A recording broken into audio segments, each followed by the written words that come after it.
KPK kembali melakukan operasi tangkap tangan terhadap 7 orang tadi malam, 2 diantaranya pejabat BPK dan hingga kini penyidik KPK masih memeriksa sebagai saksi.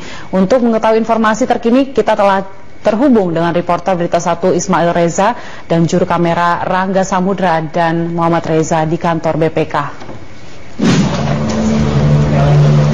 Ya, Ismail, informasi apa saja yang Anda dapatkan dari BPK? Ya, Julita, terkait dengan penangkapan atau OTT yang dilakukan oleh KPK hari ini yang melibatkan atau menjaring 7 orang, memang 3 diantaranya ini berasal dari Badan Pemeriksa Keuangan Republik Indonesia, di mana tadi sempat kami berhubungan dengan Humas dari BPK ini, yakni Yudi Ramdan Budiman, menyebutkan bahwa 3 orang ini memang berasal dari Auditor Utama Keuangan Negara 3, di mana inisial dari 3 orang yang diciduk atau terjaring dari BPK RI ini yang dapat saya sebutkan adalah berinisial RS, kemudian AS dan Y, di mana RS ini yang menjadi auditor utama bersama dengan AS, namun untuk struktur jabatannya sempat tadi kami mendapatkan informasi juga dari Humas bahwa AS ini lebih rendah jabatannya daripada RS. Kemudian yang dimaksud oleh staf dari BPKR ini adalah yang berinisial Y. Yang dapat saya laporkan juga bahwa dari BPKR ini sekitar pukul 3 sore lebih 10 hari ini tadi pihak KPK mendatangi BPKR ini sekitar 7 hingga 10 tim Satgas yang telah menggeledah 2 ruangan yang ada di BPKRI serta memeriksa beberapa ruangan yang ada di BPKRI. Dan memang saat ini ketiga orang ini telah diperiksa oleh KPK atau sedang dalam pemeriksaan oleh KPK di gedung KPK, dan sekitar pukul 5 sore lebih 8 pihak dari KPK ini telah keluar atau selesai melakukan penggeledahan serta OTT yang ada di BPKRI. Julita, apakah ada garis ataupun penanda dari KPK terhadap ruangan yang digeledah di sana, Ismail?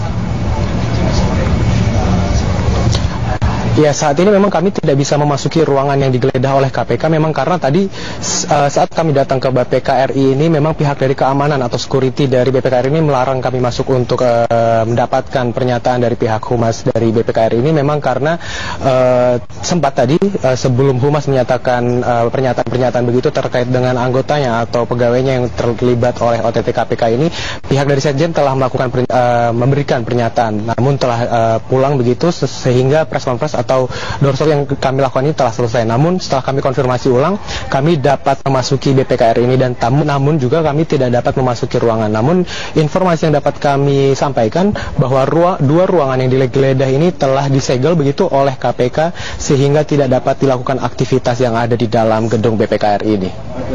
Julita. Baik, terima kasih informasinya. Ismail Reza melaporkan langsung dari gedung BPK. Kembali melakukan operasi tangkap tangan sore tadi, sebanyak 7 orang terjaring dalam operasi KPK, termasuk orang dari Badan Auditor BPK. Untuk mengetahui informasi terkini, kita bergabung dengan reporter Ardi Purnomo di gedung KPK Jakarta. Ardi, bisa Anda jelaskan bagaimana proses penangkapan dan siapa saja yang ditangkap pada malam hari ini? Ya, hingga saat ini memang belum ada informasi jelas yang dapat kami sampaikan. Meskipun demikian, dari awak media sudah mulai berkumpul di sini, dan memang tadi dari pihak juru bicara KPK Febri Diansah juga sudah menyampaikan.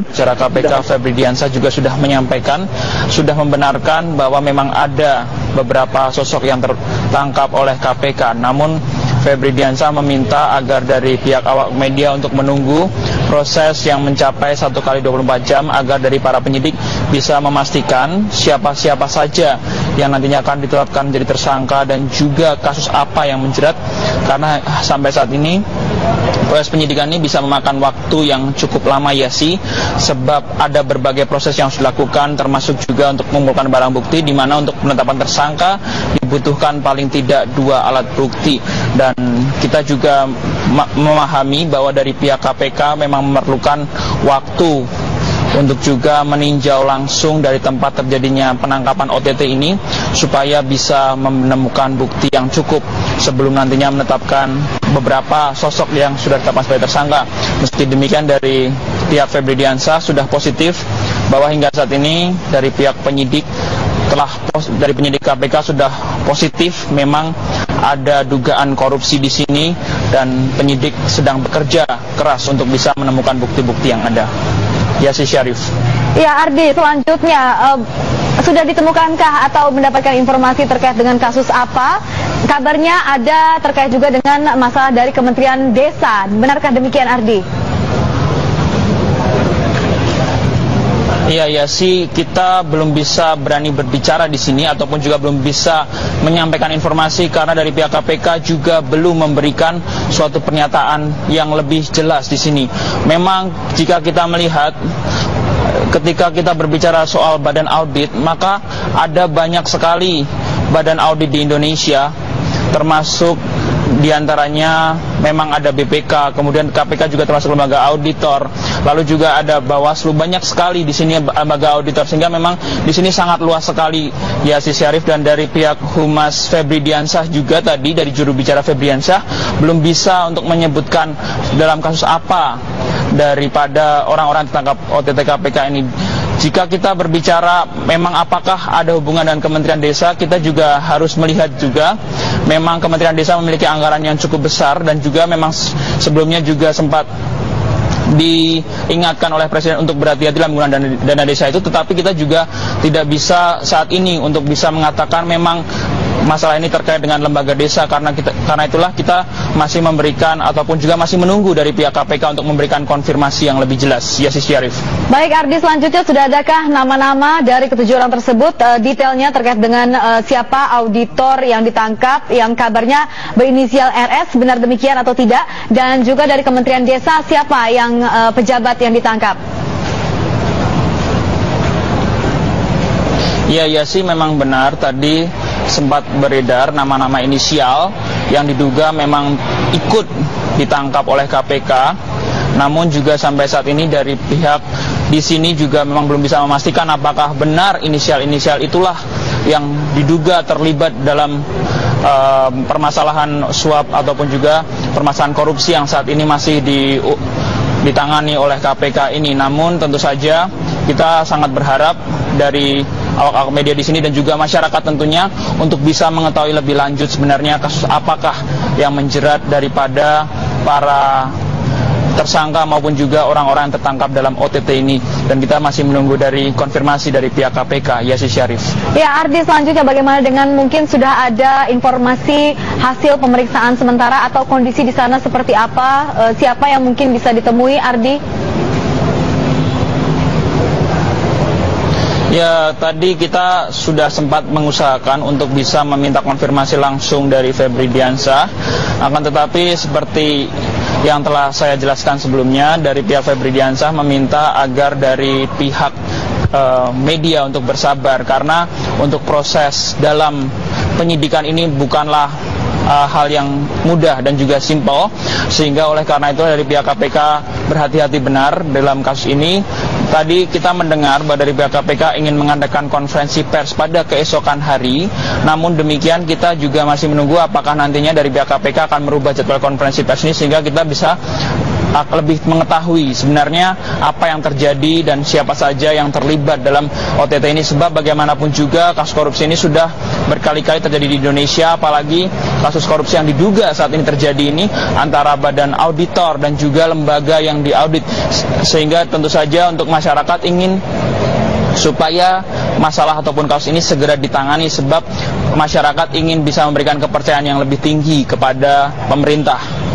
Yasi Syarif. Ya, Ardi, tentu kita ingin mengetahui sebetulnya seperti apa permasalahan antara audit yang dianggap ini diduga dari BPK terkait dengan mengaudit Kementerian Desa. Sebetulnya apa yang diaudit dan seperti apa data-data yang mungkin sebetulnya ada dipalsukan ataupun di markup ataupun demikian adanya. Namun bisa Anda konfirmasi apa atau mungkin sudah Anda dapatkan informasi terbaru terkait dengan masalah tersebut dari masalah Kementerian Desa ini yang diaudit? Kita dari KPK ini belum mengeluarkan pernyataan resmi apakah memang dari di sini KPK sedang menyelidiki kasus yang terlibat dalam Kementerian Desa. Tapi memang harus kita pahami bahwa Kementerian Desa memiliki anggaran yang cukup besar dan merupakan posisi yang cukup vital, terutama di mana saat ini dari Presiden Jokowi ingin membangun Indonesia dari tempat-tempat ataupun juga daerah-daerah yang selama ini tidak terlalu diperhatikan. Dan oleh karena itulah Kementerian Desa memang salah satu posisi yang sangat krusial dan sangat bisa dipahami jika saat ini termasuk salah satu yang diduga menjadi salah satu target ataupun juga pengecekan dari KPK terkait penggunaan dana yang bisa saja disalahgunakan. Namun demikian Yasin Syarif, kita tidak bisa untuk mengkonfirmasi sebelum dari pihak KPK memberikan informasi yang jauh lebih jelas. Oleh karena itu Yasin Syarif, sampai saat ini kita tetap akan menunggu konfirmasi dari pihak KPK terkait permasalahan ini. Yasin Syarif. Baik, terima kasih Ardi atas informasinya melaporkan langsung dari KPK. Dan pemirsa, ke informasi Komisi Pemberantasan Korupsi atau KPK hingga kini masih memeriksa oknum pejabat auditor utama BPK yang ditangkap. Pejabat itu berinisial RS dan masih menjalani pemeriksaan 1 kali 24 jam. Menurut jubir KPK Febri Diansyah, untuk selanjutnya akan ditentukan statusnya apakah dinaikkan menjadi tersangka atau tidak, sesuai pemeriksaan selama 1 kali 24 jam. Sementara Sekjen Badan Pemeriksa Keuangan atau BPK, Hendar Ristriawan, membenarkan ada pejabat BPK yang dibawa oleh petugas KPK. Ada 2 orang pejabat dan 1 staf BPK yang dibawa ke gedung KPK malam ini. 2 pejabat BPK yang ditangkap KPK merupakan auditor utama keuangan negara 3. 2 pejabat itu berinisial R dan AS. Sementara 1 staf BPK ikut dibawa KPK, inisial staf itu yaitu Y, namun Hendar belum bisa memastikan terkait kasus ketiganya dibawa KPK.